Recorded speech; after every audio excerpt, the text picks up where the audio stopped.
Hello, hello, Australian voters.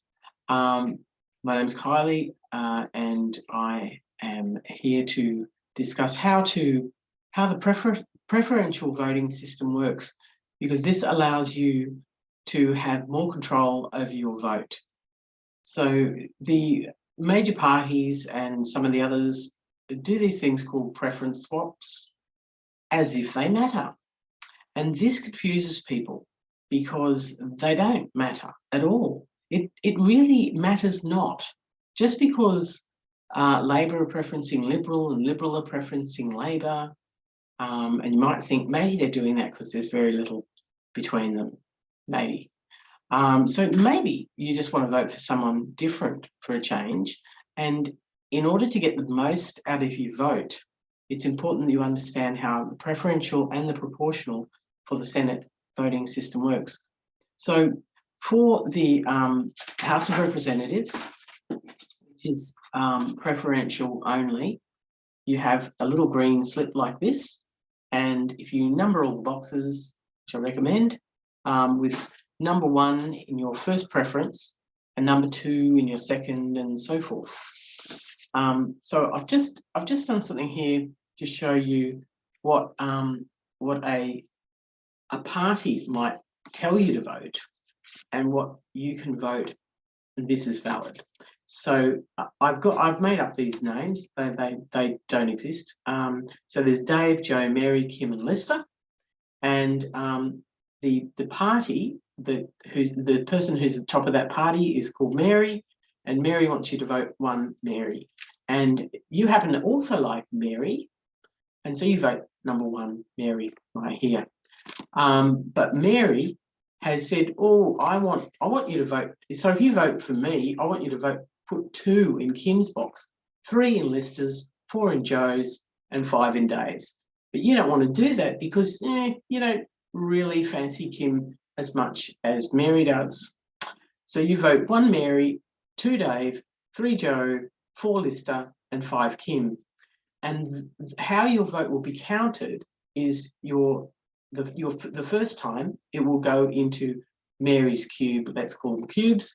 The reason I'm calling them cubes is there's a great video by a guy called Topher, T-O-P-H-E-R, Voting with Marbles, which is a great explanation of how the preferential voting system works as well.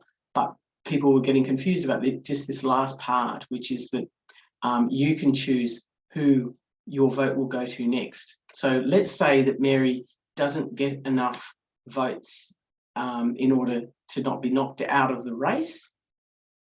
The second preference will not go to Kim unless you put a 2 in Kim's box.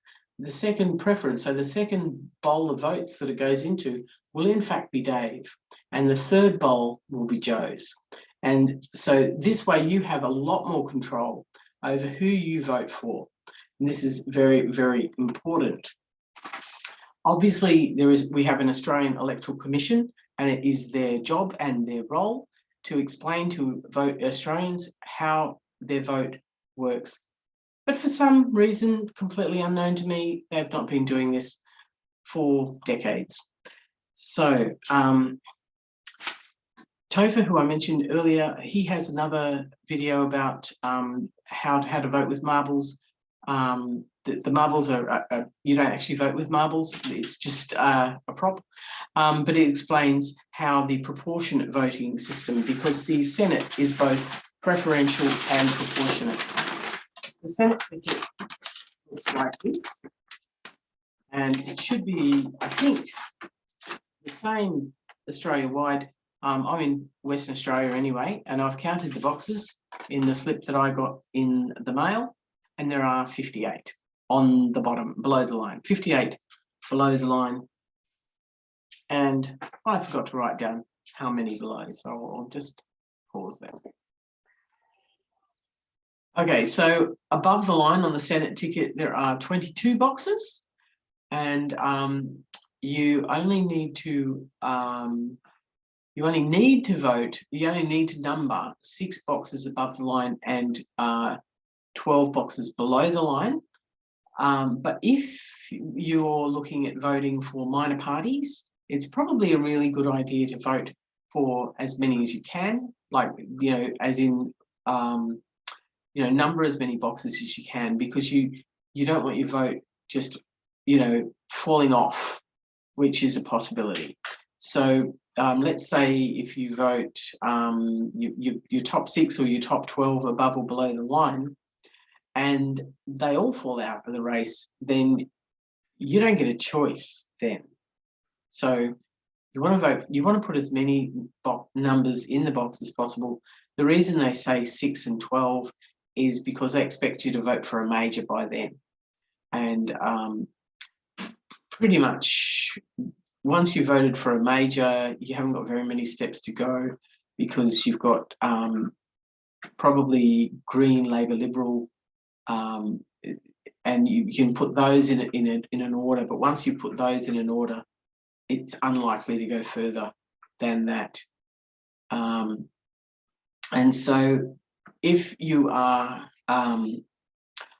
looking at what's going on in the world at the moment, you think this election is very important and I want more control over my life, then you might want to vote for the freedom-friendly minor parties.